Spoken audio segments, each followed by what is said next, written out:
Hi there, welcome back to Wordmaster Academy. I'm Terry Main and I'm back in my recliner. It looks like some hair is popping up, so I better pat it down there. Okay, today I'd like to talk to you about something called Johari's Window and how it relates to creating great characters in your novels and short stories. Don't forget the short stories. I think we kind of forget how important they are in our lives, and I think sometimes we jump right past them to get to the novels. But fiction of any sort revolves around characters and the relationships they have with others. This is where the Johari Window comes into play. This was formed by two researchers, communication researchers, relationship researchers, whose first names were Joe and Harry. And so they combined them to call it the Johari Window. Johari.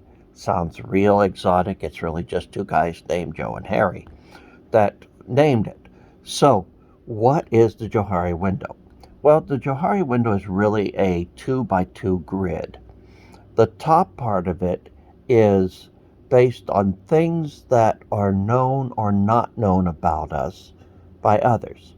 The other two sides are things that are known to ourselves about ourselves. So we end up with four, put them up here so you can see them, four different panes in this window. The first is called the open self. This is that information which is known about ourselves, both to ourselves and to others. This would be things like your hair color, your eye color, what you share with others about your family, your friends, where you walk down the street, all of that sort of thing. Of course, the size of the open self varies with the individual. The person at the grocery store, remember when we used to go buy groceries in a grocery store? We stood in line and we talked to people in line. Now we just get it delivered at our door. The good old days, they weren't so good. I like having my groceries delivered to my door. But I digress. The person at the grocery store, all that clerk knows is whether I like paper or plastic. And I could go for either how I'm going to pay or what I'm going to take the groceries home in. But a good friend, they know a whole lot more about me than I also know about myself.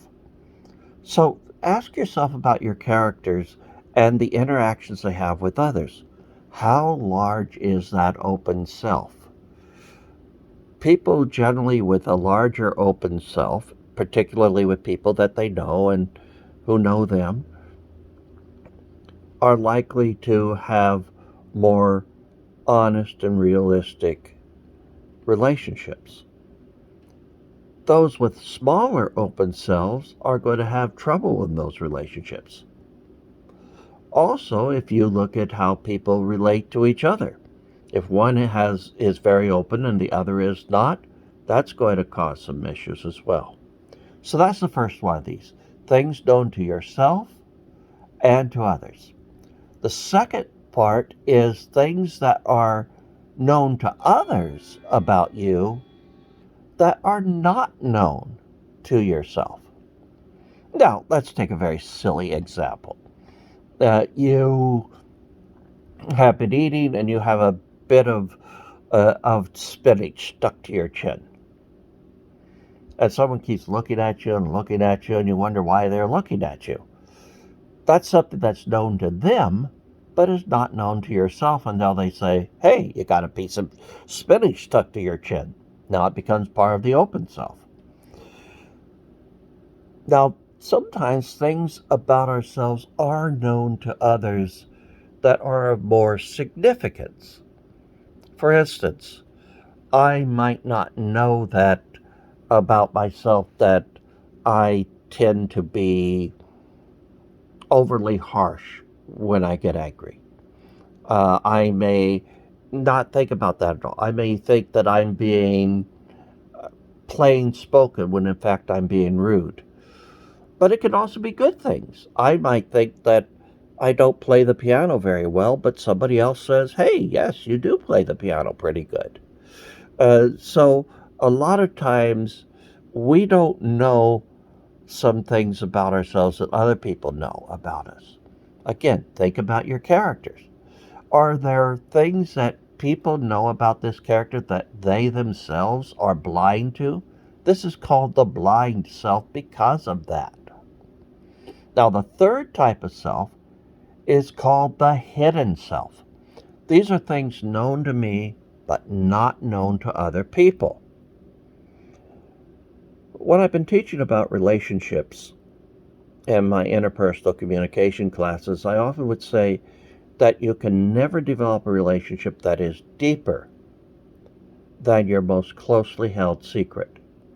Because as you dig down into discussion, if you hit that secret, then you pull away and you could go no deeper than that secret. Now, what are the secrets that your main character is keeping?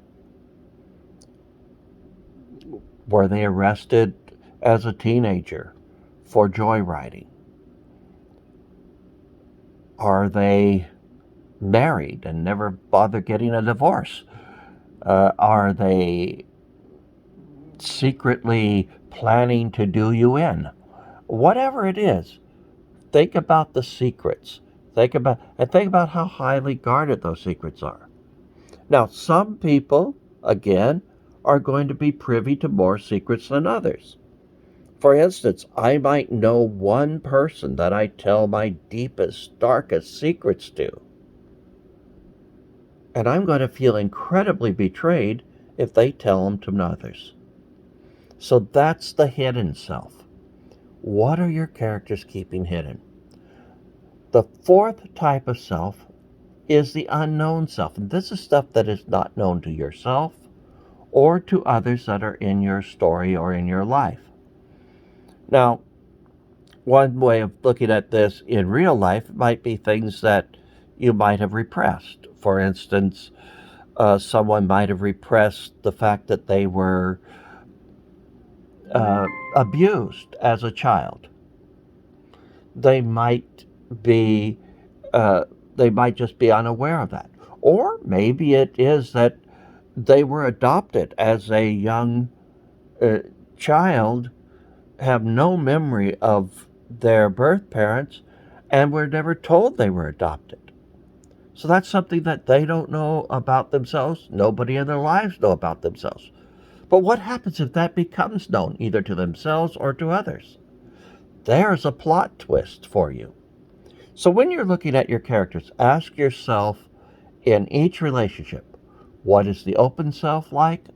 What is the blind self like? What is the hidden self like? And what is the unknown self like? And that's your lesson for today. I invite you to like my Facebook page. It's facebook.com/wordmasterbooks. That's WRDMASTER books, BOOKS, and it's all one word.